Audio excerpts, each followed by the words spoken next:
Hi, my name is Jason Klobnak, and you're watching a deep dive on Conversations with Myself, Episode 8. Let's check out the original video right here.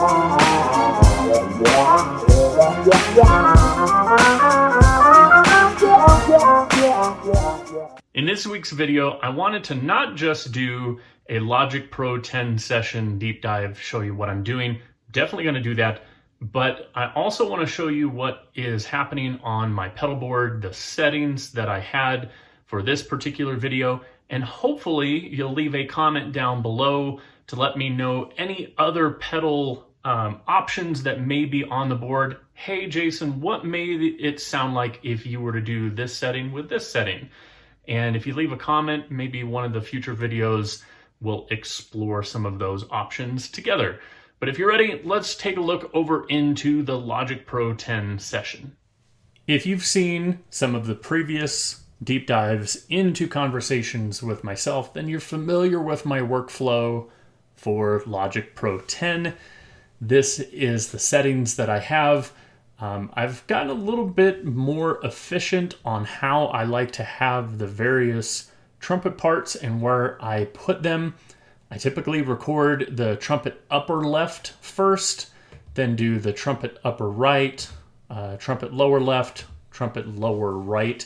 If you're looking at the Instagram, TikTok, or Facebook video from the original video, this is kind of the screen capture that I'm looking at in terms of the direction of where I have. And actually, now that I'm looking at it, it looks like I did lower left first, then I went to upper right, then lower right, and then upper left. So never mind. I actually did the process a little bit different, but I do like to stack it in this order and then put them in a place that makes sense visually and sonically. So the upper right trumpet, I have panned pretty hard to the right. The lower left trumpet, in the case of this video, I have panned pretty far to the left. Trumpet lower right is the solo trumpet, and we're going to take a look inside of the pedals here in just a moment. But that's why its fader position is slightly higher than everybody else, because these first three parts right here are really separate. As you can see from the wave files, the solo trumpet doesn't come in until significantly later, which is why I have this upper left not panned at all. I actually have it pretty straight centered, hard pan right, hard pan left. This way visually you can see the trumpet and the sound that's associated on the left or right side. And then coming down to the different loops, always have the drum beat in the center, always have the bass in the center.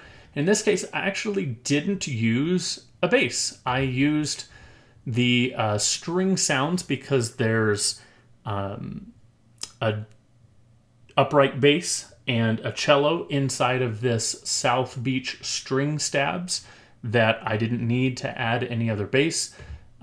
Created some rhythmic and chordal patterns with this distant memory piano, and then added in very last this Jamaican Jaeger shaker because I felt like the Chronicles beat needed something else, so I added a shaker. And I mentioned in last week's video that I have all of these loops together at the same time, before I start layering the trumpet sounds and decide kind of how I want to go based off of what I'm hearing.